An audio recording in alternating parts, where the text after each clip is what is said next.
വരൂ.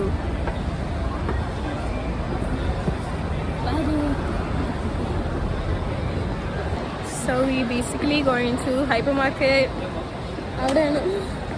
അവിടെയാണ് വില കുറവിന് ഫുഡ് കഴിക്കാൻ പറ്റുന്നത് സ്ഥലം.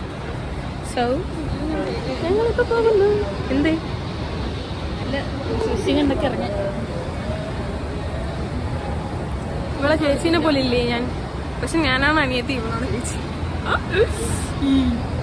ഞങ്ങൾ ചുമ്മാ ഇങ്ങനെ കറങ്ങി നടക്കി.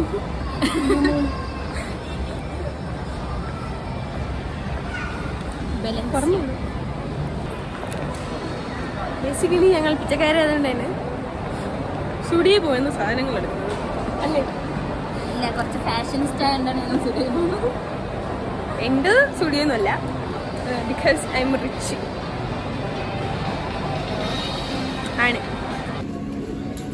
എവിടെയോ തേരാപാര നടക്കുന്നു.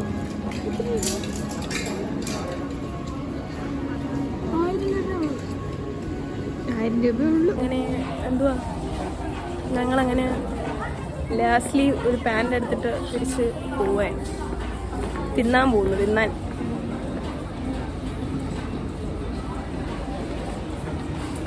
ഭയങ്കര നാണക്കാരി. സോഷായി ഇപ്പോൾ ലുലു ഹൈപ്പർ മാർക്കറ്റിലാണ്.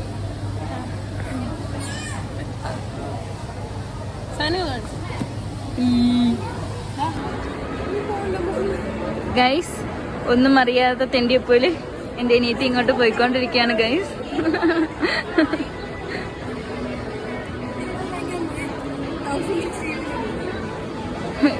ഇത് ബാഗ് കാണിച്ചേ.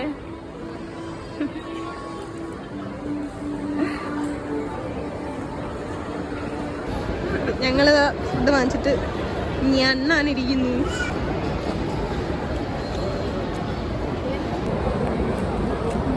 വട പോലെ വട.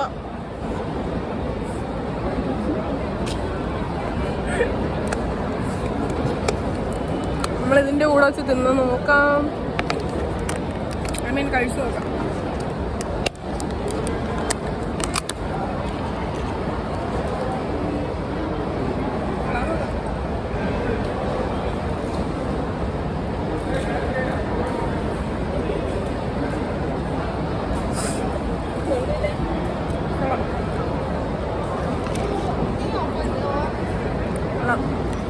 കുഴപ്പമില്ല.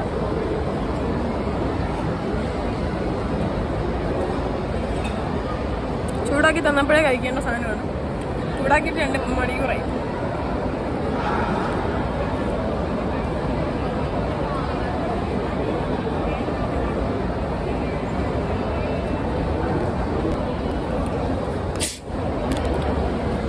അങ്ങനെയല്ല, 3 നേരം ഉണ്ടായിരുന്നു.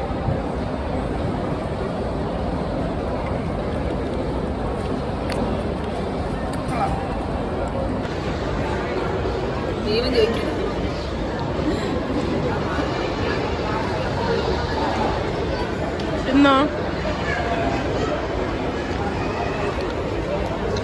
ഞങ്ങളിപ്പോൾ ലുലു മോളിൻ്റെ പുറത്താണ്. ഇതൊക്കെ കഴിച്ച്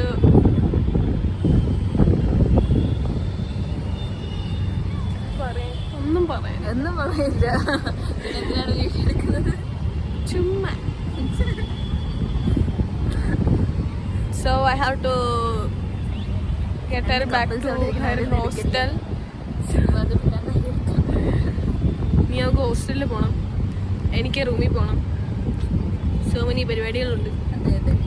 സോ ഹോസ്റ്റലിൽ തിരിച്ചു കയറും എന്ന് ആലോചിച്ചുകൊണ്ടിരിക്കുകയാണ്. സോ ബേസിക്കലി ഞാൻ എന്തിനു പറയുന്ന, ഞാൻ മുഞ്ചില്ല, ഇവളാണ് മുഞ്ചിയത്. നമുക്ക് ഇതിവിടെ വെച്ച് അവസാനിക്കണം. അതാണ് നല്ലത്. ഷെയർ ചെയ്യുക, സബ്സ്ക്രൈബ് ചെയ്യുക, ബെല്ലൈക്കൺ അമർത്തുക. പറയൂ അങ്ങോട്ട് പറയൂ. പറഞ്ഞ എല്ലാം ചെയ്യുക. ഓക്കെ. ഇല്ലെങ്കിൽ ഒന്നും സമ്മതിക്കുന്നില്ല. എന്നാലും ഒരു മനസാക്ഷിയുടെ പുറത്ത്.